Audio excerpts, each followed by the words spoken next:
Good morning. How to apply a creative mindset when you face challenges in life? That's the question. But let me share a first anecdote first, before I start my theater college. A while ago, I got a call from my sister, or I was on the phone with my sister, and she said, Femke, I think you're so ambiguous. I really don't understand the choices that you make. And I was like, ambiguous. But it made me think. And actually, I think she's right. If I look back at my life, the choices I have made are slightly unorthodox. I mean, I had 27 different kinds of jobs. I took my backpack several times, traveled all over the world, came back, thought, okay, I'm going to freelance. Now I'm going to take a steady job. No, I'm going to freelance again. No, I'm going to take a steady job. Going to buy a house. No, I'm not going to buy a house. Moved in up to 3 times with really nice guys, man. Breaking up the relationship every time again. Well, it didn't make sense. Not very logical. But to me, however, I did see a constant factor, which was creativity. And creativity to me, what I discovered is that I had this inner urge, this constant urge to experiment and explore and to see what life has to offer. And creativity to me is more than a crafting or personal expression. To me, creativity is a way of living. It's a mindset. And it's only after having all these creative jobs, these 27 creative jobs, and getting also my certificate into creative thinking, that I actually realized the importance of it that it had in my life.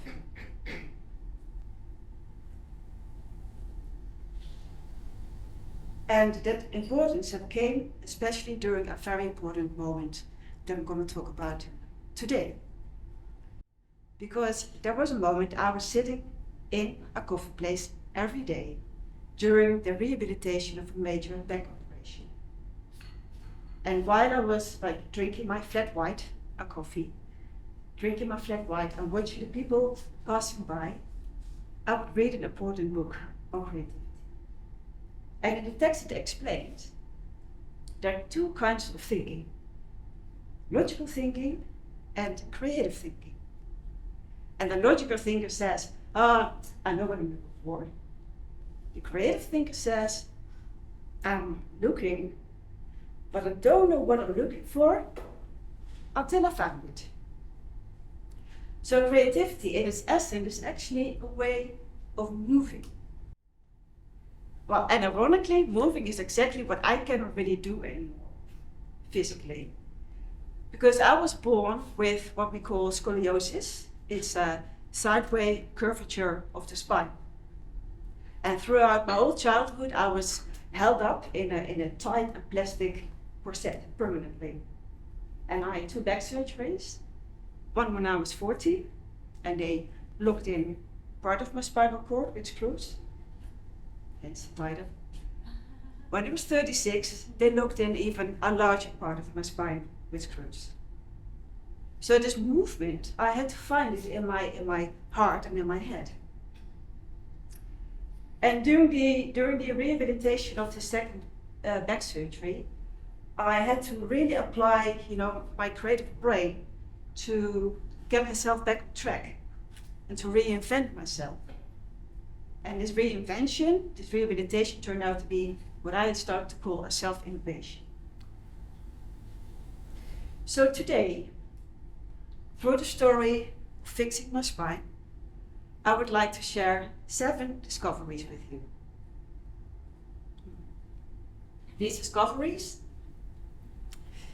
they turned out not to be only very useful in shaping a new life, but are also crucial attitudes within the right variety of the creative professional field. And that is what the show will be about. All comfortable? Let's visit the coffee place.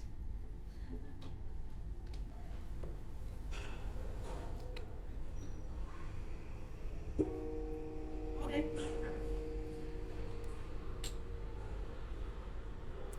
Can I have a flat white, please?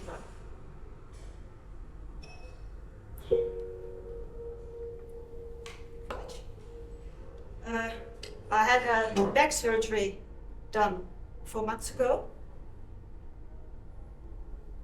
No, there was not an accident.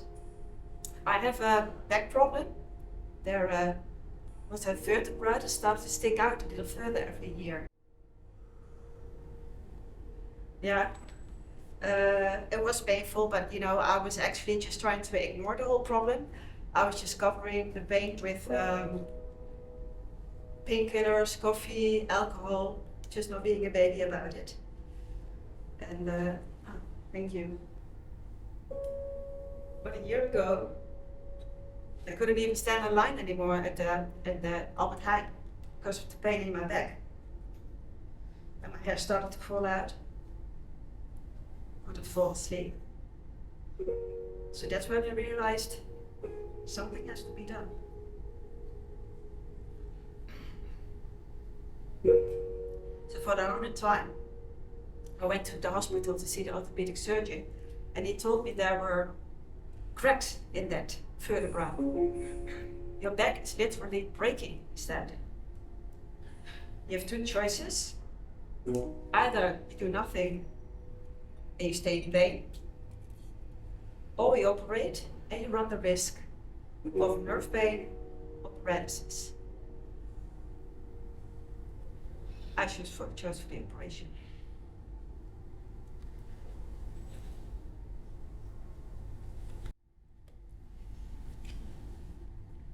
What happened there?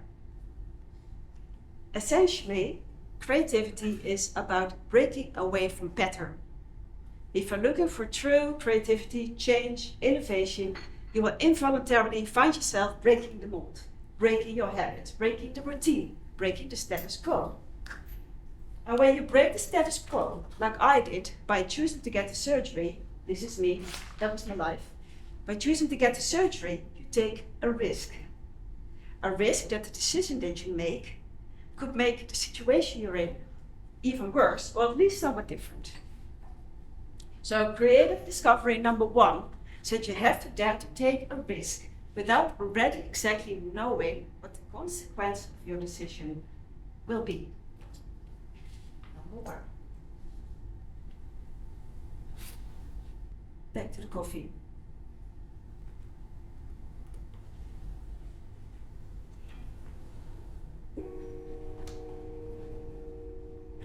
I was afraid. I was terrified. I remember one night I was laying on my sheetrock in front of my couch. And I was crying. But it wasn't normal crying. The sadness came from my stomach, it came from my crotch, it came from my soul. It was almost like I had to throw up. It was only for the surgery. And it was only for the first time then that I realized how drastic that decision would be for the rest of my life. I thought this basic contract of my body, my spine, it will be put in a different position. I thought, who will I turn into? How will I walk? Will I even still walk? Who is Femke with a fixed spine? I tried to picture myself in the future, but I didn't know what to see. Upright, happy, limping, paralyzed, dead. I so desperately wanted an image to hold on to. But the only thing I knew is it will be different. Life will be different. No matter if the surgery succeeds or fails, life will be different. But I didn't want different. I wanted to stay in my comfort zone, just feel safe.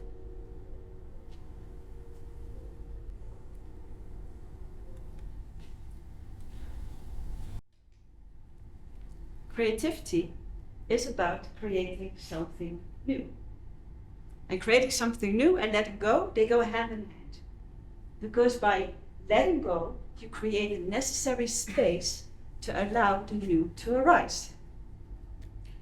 And by letting go, well, what I did actually, what happened on the sheetrock there, is that I let go of my old life and I said yes to the new life that was to come.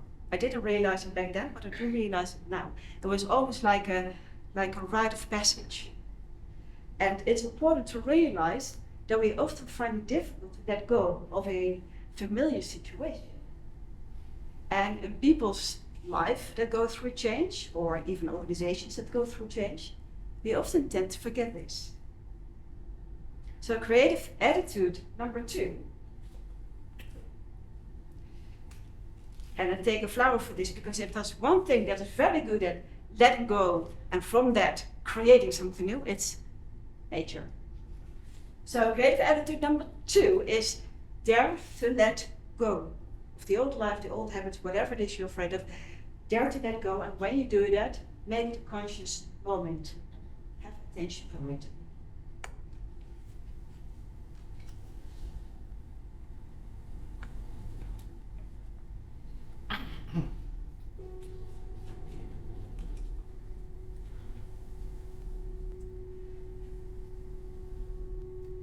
How the surgery went.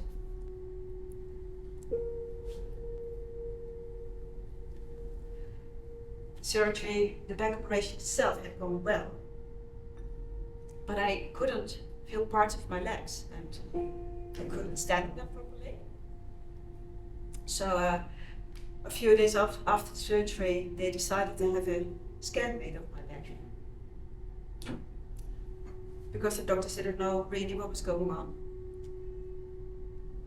And I was so terrified. I was so afraid that they would find out that this nerves in my back could be damaged beyond repair. And the hospital staff, they drive me to the correcting ward, and I'm parked in the hallway, and I'm alone, waiting for my turn. And I look out at the glass atrium of the hospital, and I gaze into the blue sky, and I can't help to think about the possible outcome of the skin. And suddenly I can hear myself thinking, okay,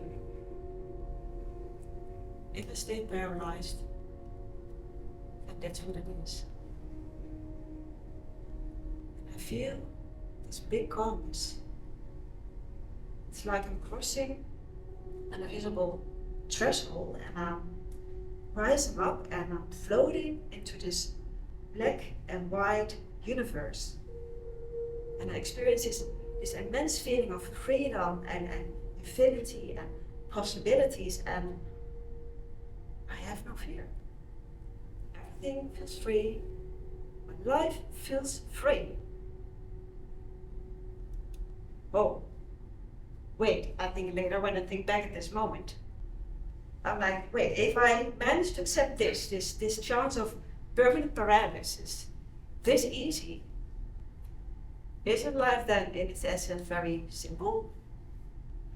So I have a choice. I decide whether I cross a threshold or not.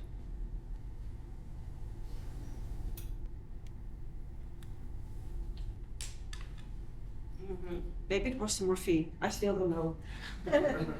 But if an option doesn't even come to mind, it may be because of your own paradigm. And we all have paradigms.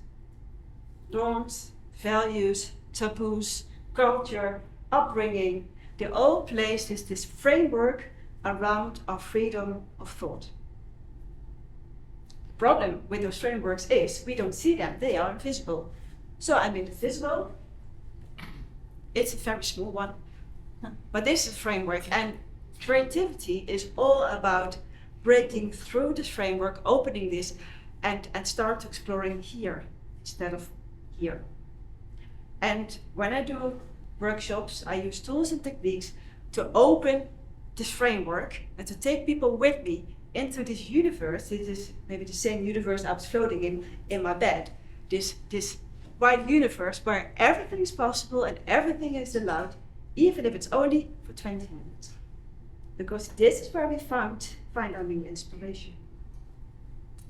This is, by the way, also the box, out of the box, I realized later. Creative discovery number 3, acknowledge that there is an invisible frame around your thinking and have the proactivity to step out of it. Because I know now it is a choice that we do have.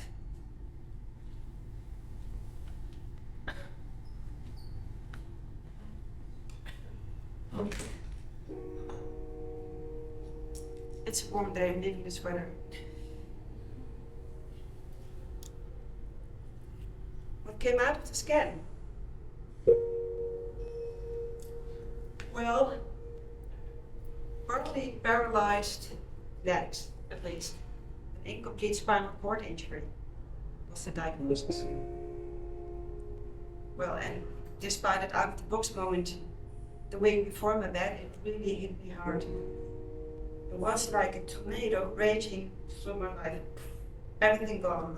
I thought I might have to live in a wheelchair permanently.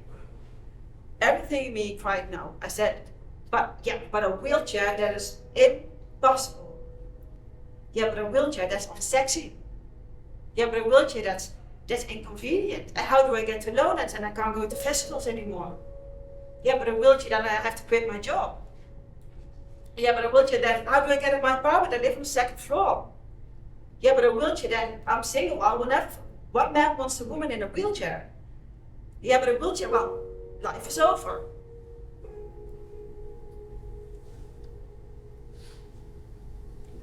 Until I said to myself, Fem, life in a wheelchair is also a life. It's not as if your life ends here. Life in a wheelchair is also life. It's just different than you imagined. I felt really vulnerable saying that, but at the same time, I also felt a relief because I was postponing my judgment.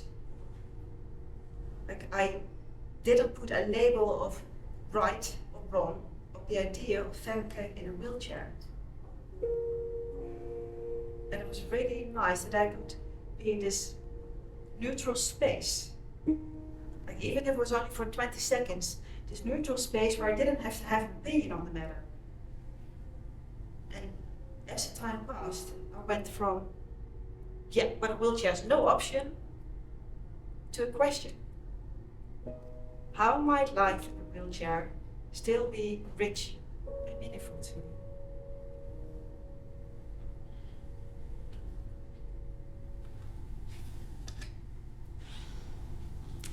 We often have our opinions and our judgment right in hand, don't we? It's very easy. Whether it's about assessing a sketch that you made, an idea that someone shares, whatever it is, an advice that someone gives you, our natural attitude often is, yeah, but it's too expensive. Yeah, but I can't do that. Yeah, but I already tried it. Yeah, but management wouldn't like this. Yeah, but. But within creativity, it's really important to at certain moments to postpone your judgment. Because when you're looking for new things, you sometimes have to first go via lots of absurd or unusual ideas before to arrive at a really good idea. But when we say, yeah, but, it's like holding up a stop sign.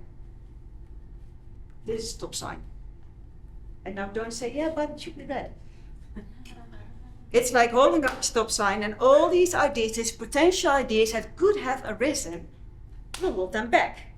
Including maybe that one useful idea or solution that you were looking for. So creative attitude number 4 is try to postpone your judgment at certain moments and allow unuseful ideas to develop themselves into really good ideas. And otherwise you can never break out of that box either. At least it will be hard.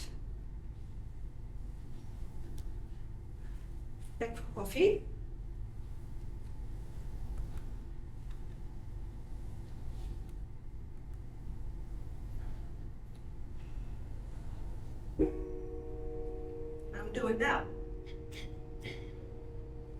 Well, I did not end up in a wheelchair, fortunately, but I still have pain in my back. Can't bend over, can't carry bags. Have the energy of an elderly person. I'm single, so I'm alone all day. I also lost my job. Did I tell you already? I lost my job, so I have an empty agenda, but no energy to do anything fun with it, and also no money. You know, you would think it's nice, to be a coffee place every day, fiddling around, messing around, having no plans, drinking coffee. But friends call it a mini sabbatical.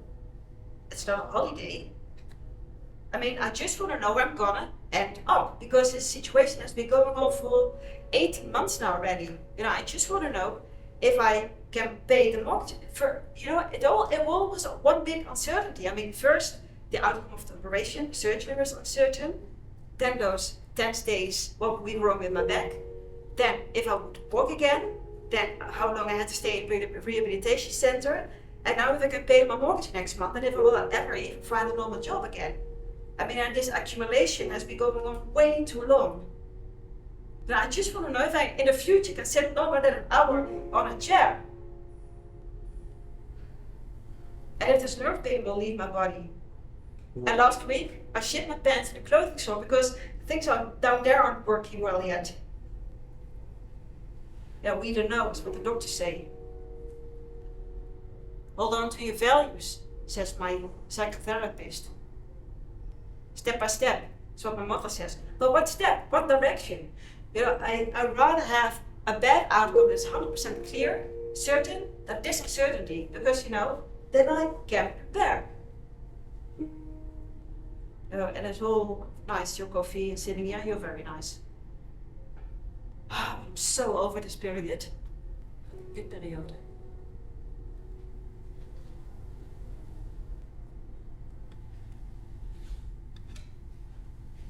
Don't we all like certainty? Questions such as, what will the result look like? Where will I end up? What will I encounter along the way? Where does all this messing around, fiddling around, rumbling around lead to? But the thing is with creativity, it's a normal aspect of it, because you use creativity to come up with something new. So it's normal that you don't know yet what it will look like. That's the whole point of creativity. And you will recognize that there's always a moment within the process that you feel absolutely lost, and you're thinking like, what the hell are we doing? What the hell am I doing? I don't know. So creative editor number 5, and this is my chaos thing, because you never know what will come out of it. A rug, a sweater, a scarf, something else, I don't know yet. Number 5 is you have to be tolerant or lean into this not yet knowing. And try to do this a bit longer than the duration of your innovation workshop, because that you all can do. But in life, it's often more difficult. But if you can lean into it, there's a very beautiful aspect that comes with uncertainty, which is surprise. Again, surprise. And what else would this be? A what? A lamp. Thank you. I didn't have that one yet. Surprise, which leads me to the following story. We fast forward in time.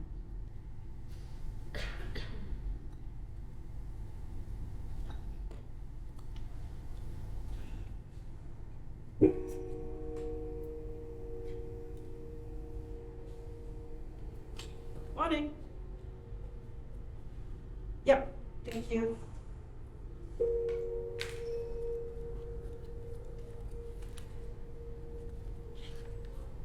What I have here,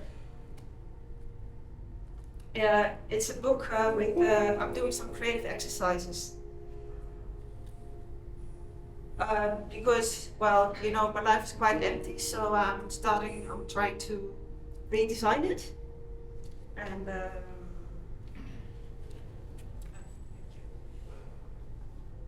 some examples.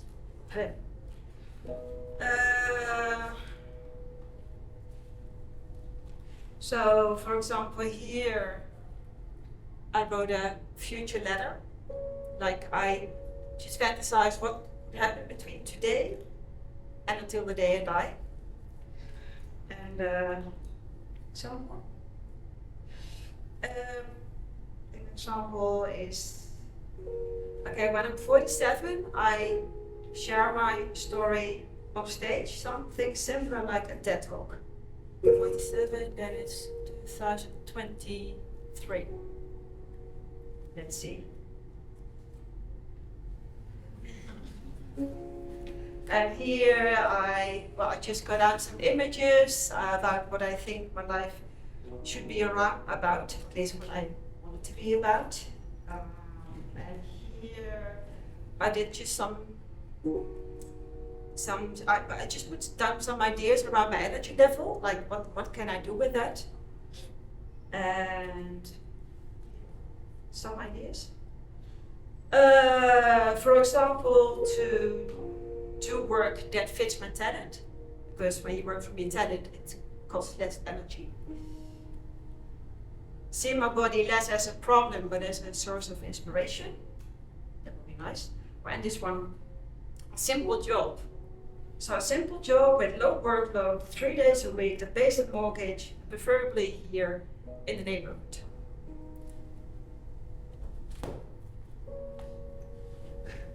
And all those wishes came to reality. Believe it or not, a week after I expressed that last wish about a simple job, I accidentally clicked on the job posting link of my rehabilitation center, and that was exactly the job that I described. And I'm sure that if I hadn't expressed it so clearly or visualized it, it would not have been there. Because creativity is not only about imagination, but it's also about putting it in the world, make it tangible.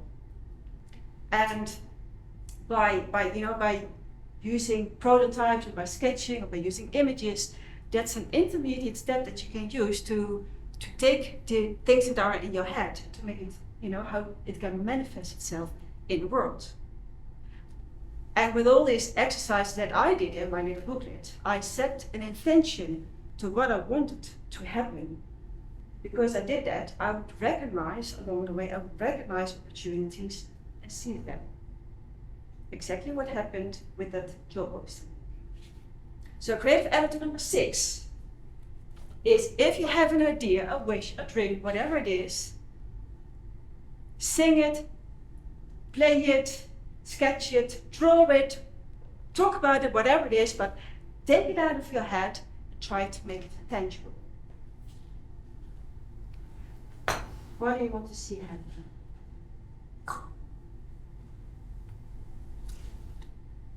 So, what have we learned so far? In this messy creative process, first, you need to be able to dare to take a risk, like I did by choosing to get the surgery. Secondly, let go of the old, and when you do that, don't forget to say goodbye to the thing that you're letting go of. Like I let go of my old life, all that she brought on my heart. Number 3, acknowledge that there is this invisible framework around your thinking, and have the proactive attitude to step out of it. 4, don't say, yeah, but say, how might I, or yes, and. Postpone your judgment at certain moments. Allow yourself to come up with this new, good insights that can really help you, like I did by saying first that a wheelchair is not sexy. 5, tolerant for chaos and uncertainty. I'm very sorry, but it's just an aspect that runs through the whole process. You cannot avoid it. 6, what do you want to see happen? That's the question. Okay. But thinking up an idea is one thing. Putting it into reality is another. I mean, reality is very unruly, and we know that things can get difficult, and at that step it really comes down to perseverance, stamina, going on actually showing backbone. Because there I was in this simple job that I had asked for and miraculously had gotten. I was there, with my university degree, still a lot of ambition, an authority problem, sitting behind my desk 2 days a week playing secretary. And I would receive emails from colleagues with requests that in a former life I had sent to others. Like if I could order sandwiches, if I could put this in Excel. I was like, put this in Excel, I'm not your assistant. But the problem was, I was. I had fallen down 4 steps of my career ladder, and one day a manager starts to confront me. I'm pushing back on her request, and she doesn't like that. She says, you're acting difficult. And she was right, I was acting difficult, but I was so struggling with my ego, this wailing voice in my head that was shouting like, this is not what I studied for, do it yourself. And one day it even gets so bad that I put Doctorandus MBA in front of my email signature, where it had absolutely no added value for the position I was holding. The day after I removed it again because I thought it was very stupid. But even though I knew why I had accepted this job, namely only doing the things that my body can do in full relaxation, in reality it was not easy. But I kept the job because I thought, I'm on a mission. If this new life is so important to me, then this is a sacrifice I have to make. So creative attitude number 7, last but not least, is very tiny backbone. If you have gone through the process correctly, you can trust that you found the right direction. And then it comes down to, this is your stamina. Also when going gets tough, keep on going, keep faith, show perseverance, hold your back straight. Which for me, of course, is very easy now. With all the screws. Standing now. Short story.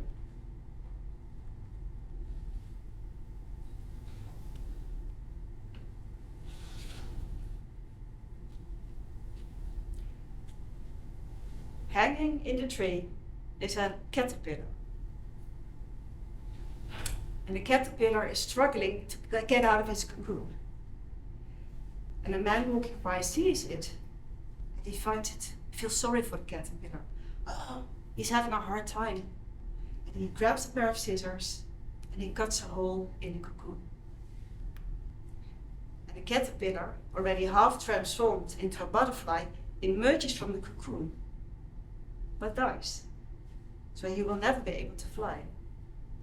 Because the caterpillar missed its physical struggle that it had needed to manifest itself as a butterfly. And I'm telling you this because I have felt like that caterpillar. This 4 years, I was in a sort of cocoon. I was struggling, I was messing around, I was transforming. You see these screws in my back, they will stay put. My back only knows more or less one position and is even slowly stiffening. But with these creative attitudes, my life still feels rich and adaptable. And all that being so ambiguous, like my sister said, being so illogical, has eventually led me to where I am today and what I do today. That I try to inspire people to work and live more creatively. I work on autonomous art projects around my body. I wrote a book, Schroef Jezelf Last, Unscrew Yourself.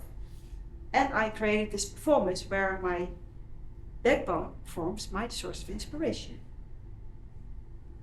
So even though at the beginning I didn't know yet where I would end up or how it would look like, but when I got there, I knew this was what I was.